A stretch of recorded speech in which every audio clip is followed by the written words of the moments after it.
Hello, good afternoon. All the way from Oxford in United Kingdom. I'm very sorry that I'm not able to be with you physically today, but it is good that technology has made it possible for us to stay connected. Yes, thank you for inviting me to become one of the keynote speakers in this very important landmark event, which is the very first Faculty of Management and Social Sciences International Conference, which is aptly dedicated to accelerating sustainable development in Nigeria, looking at the challenges and the opportunities. Before I go into my talk, I want to really pay tribute to the chief host of this conference, our eminent, dynamic, and visionary Vice Chancellor, Professor Chinedu Nwajuba, a friend of mine as well, for the excellent work that he is doing. I also want to thank the Dean of the Faculty of Management and Social Sciences, my very good friend, Professor Afam Ichaituma, for organizing this excellent conference. I think we are really well on our way to already establishing ourselves as one of the leading faculties of management and social sciences in Nigeria. And definitely with a conference of this nature, so well organized, I think we are already demonstrating our world-class status, and we can only go up from here. As already been said, the theme of our conference today is accelerating sustainable development in Nigeria, looking at the challenges and opportunities. And what I want to do is to look at the challenges and the opportunities of climate change to sustainable development. One of the defining features of climate change is the way in which it is so intricately linked and complexly intertwined with sustainable development. And there are at least five key areas of connection. Number one, climate change can limit the prospect of development. In 2010, 2011, 2012 in Nigeria, we witnessed an unprecedented degree of flooding, which caused a lot of devastation, wiping away properties and damaging properties and killing loads of people. But also we know that in the north, for example, and also in some parts of the south, climate change is exacerbating the problem of food security by causing really uncertain, unreliable weather patterns. And I know, for example, my dad, who is a rice farmer and used to make collect a lot of bags of rice from his farm, now tells me that because of unpredictable weather pattern, he is not able to harvest as much rice as he used to from his farm. But climate change can also cause limit development in a number of different ways. I know there are political and governance challenges, but actually you cannot completely eliminate climate change from the FUNAI herdsmen and farmers clash that we're having in Nigeria more recently. And this is because Lake Chad has shrunk by nearly 75% compared to its original shape and proportion in 1960.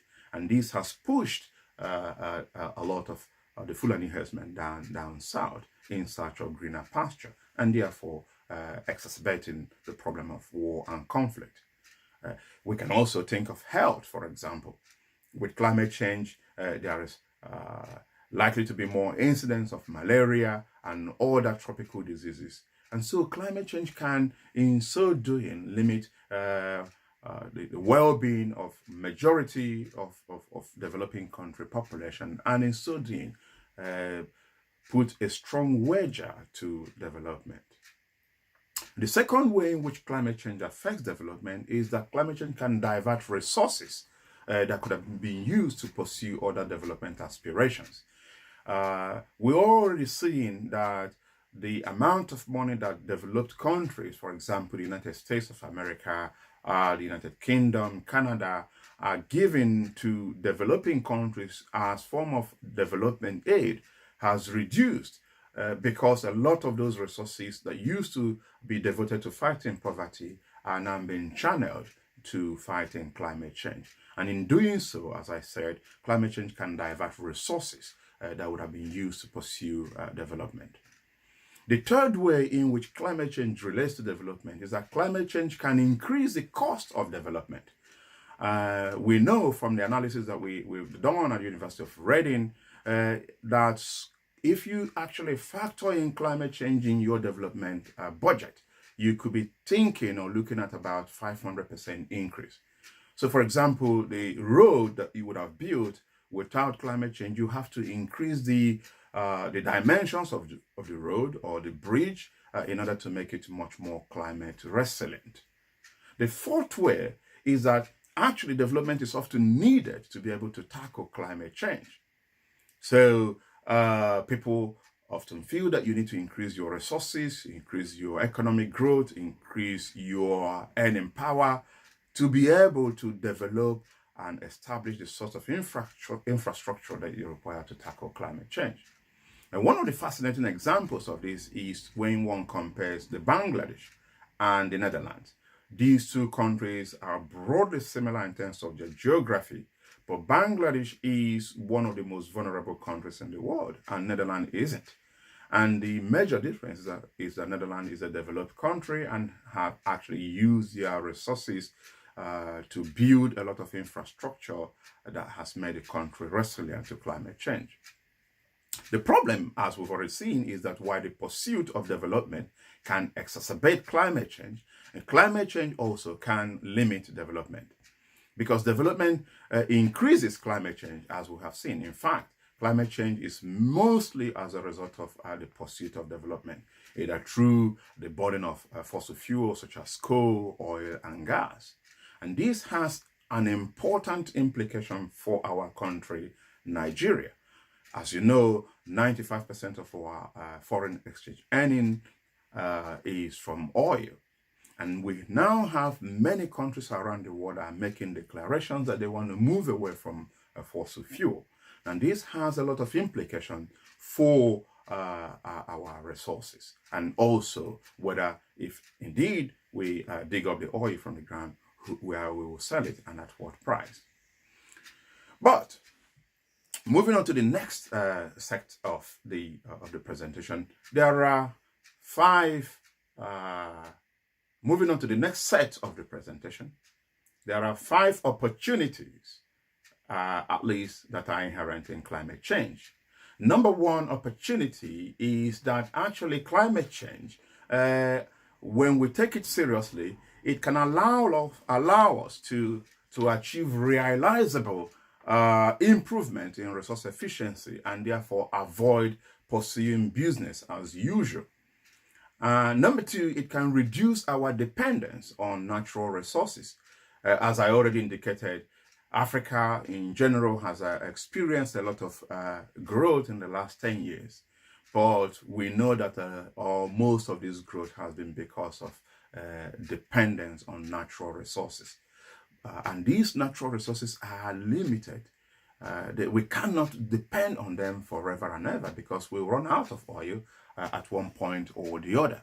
So climate change can focus our mind on the need to begin to find ways of diversifying our economy in order to depend less on the finite natural resources which have fueled economic growth broadly in the whole of Africa since the 1950s and 60s. The third way in which climate change poses opportunities is that it can help countries to reduce their vulnerability to natural disasters, because then you're thinking of how can you make your economy more resilient, either through diversifying away from natural resources, but also maybe looking at smart agriculture, maybe increasing the dikes, or maybe implementing some kind of sustainable coastal management systems, etc., etc. But these things are actually often done as a way of fighting climate change, but analysis show that they actually lead to much better well-being and less vulnerability to natural disasters. And the fourth way in which climate change poses some opportunities for development is that it can help us to invest in innovation. Already the fourth industrial revolution has started, and many people don't really know this, whether in terms of AI, robotics, and other types of innovation, and electric vehicle, wind farm, etc., etc. These are opportunities that Nigeria actually can profit from, particularly because we and the entirety of Africa, we are blessed with abundant natural resources. And so we can actually, through fighting climate change, increase our competitive advantage and increase our ability to innovate. And finally, by fighting climate change in a sensible way, we can actually increase job opportunities and create jobs for a teeming population of our youth. One of the problems with overdependence on oil is that actually the oil sector employs such a small number of people. But when we move away from oil and, for example, embrace distributive renewable energy through, for example, wind farm and solar panels and all of these other hydropower and other sources of distributed energy, you actually diversify your energy sources, you build resilience, and also you provide a job for much more people. And so we've already covered the 5 ways in which climate change and development interact, particularly showing how climate change can limit development. But we've also now covered 5 key ways through which climate change can present opportunity. In the last part of my keynote speech, I just want to focus on the 5 key research challenges. After all, this is an academic conference. I want to focus on the 5 key research challenges that people in the Faculty of Management and Social Sciences, and more broadly, can be devoting themselves in order to find elegant solutions to climate change and sustainable development in Nigeria. The number one is infrastructure. One of the defining features of developing or poor countries is the lack of infrastructure. Nigeria, for example, lacks infrastructure in sanitation, in water, in energy, and rails. Let me just give 2 examples, for example. If you look, for example, in energy, the whole of Africa currently have a total installed capacity of about 150 gigawatts. Now, we need to increase our installed electric capacity to about 250 gigawatts by 2030. This will require billions of naira, if not trillions of naira, to achieve. A second example is railway. The United Kingdom as a whole has about 245,000 square kilometers in terms of landmass. But this tiny island has about 15,000 kilometers of rail. Now, Nigeria has roughly 913,000 square kilometers, which is about 6 times the size of the United Kingdom, if not more. But the entirety of Nigeria has only about 5,000 kilometers of rail. So again, you see the massive infrastructure challenge that is facing the country, and this applies to water. Only about 40% of the Nigerian population have access to drinking water. And on you can go. We need to scale up our massive infrastructure massively in terms of airports, seaports, etc., etc. Now, the question is, how do you mobilize finances for these investments? But also, how do you build this infrastructural investment in such a way that it will be low carbon? Because after all, the only way to marry or to square the peg, the hole, in terms of how do you connect climate change and sustainable development is about pursuing what we call low carbon development pathway, or climate resilient development pathway, or the green economy, as many of us call it. So we've talked about infrastructure investment as one of the fundamental areas of research that we need to focus on in order to be able to reduce the vulnerability to or challenges to development that is posed by climate change, but actually turn those challenges into opportunities. The second area is institution. We need a lot more research on the sort of institutional arrangement that can best enable our country and other African countries for that matter to be able to design and implement elegant and smart green growth policies. At the moment, the tendency remains to see climate change as kind of an environmental problem. But really, what we need is to be domiciling climate change action right at the level of the presidency or vice presidency, at least. And this is one of the things that I achieved when I designed the first national green growth in Africa, which we did in Rwanda. As long as I was asking the ministers to join me to talk about a national green growth policy for Rwanda with the Minister for Environment, my friend Kamanzi, as the chairman, there was a lot of reluctance. But when we changed things a bit and brought the Minister for Finance to join the Minister for Environment as a co-chair of the Green Growth Strategy, we noticed that many more ministers began to attend our meetings. And learning from that, we went on to make the vice presidency the office in charge of climate change action. And that has really helped to secure greater coordination and synergy across the various departments and institutions and ministries in Rwanda. In Nigeria, we still see climate change driven mostly by the dynamic but very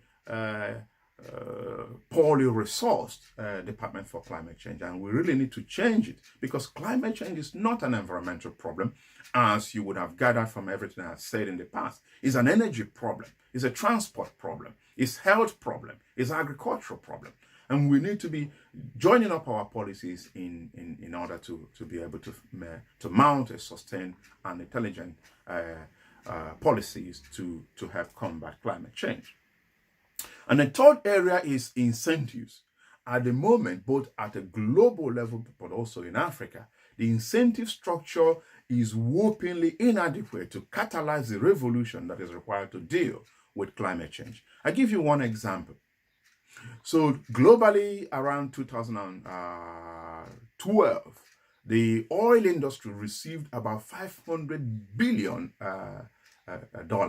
in subsidies, whereas the total renewable energy industry received about $100 billion in subsidy. And so we still see the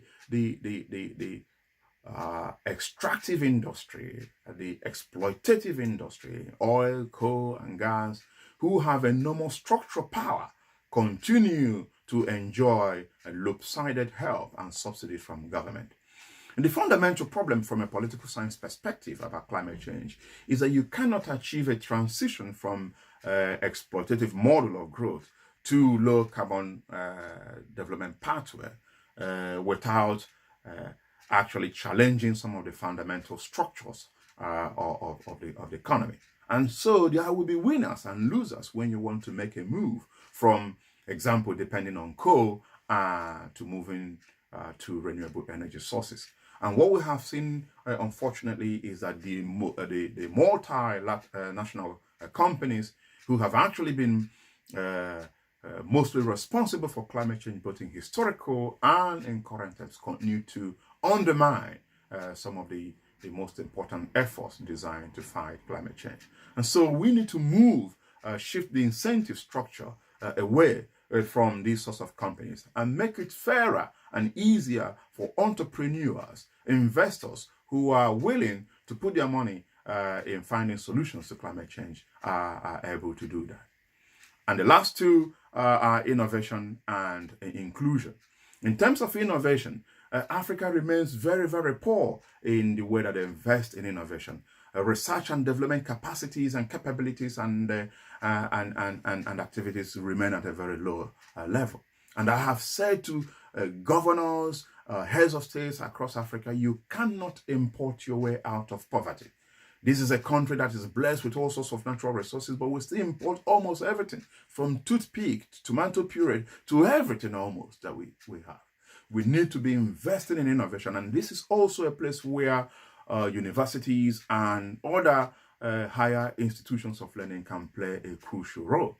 And by the way, let me just say that this is why I'm delighted to be coming back from Reading and Oxford to join the Alex Ekwueme Federal University, because we have seen the commitment of the dynamic and visionary Vice Chancellor to set up a new institute, an interdisciplinary institute, perhaps the first of its kind, that will invest in really generating a high-level, world-class research that can inform policy in a number of different areas that are important in driving sustainable development in Nigeria and Africa more broadly.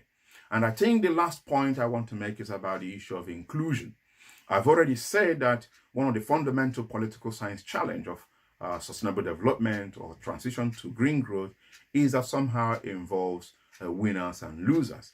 And therefore, it's important that when policies for green growth are planned, that they are done in a way that includes the broad church, a huge amount or large number of stakeholders, because it is entirely possible to design and implement a green growth policy that ends up exacerbating inequality in our communities. And so, for example, in Tanzania, in Rwanda, and some other places in Africa, we've seen a growing amount of agitations associated with where, for example, a wind turbine will be sited, or people feeling that, what obtained in terms of the resource curse is obtained in terms of renewable energy, and that the communities are providing their land for the growing of, for example, biofuel, are not profiting from the result of those experiments or projects. And so we must make sure that in designing green growth or low carbon development policies, that we do those in such a way that are sensitive to the tenets of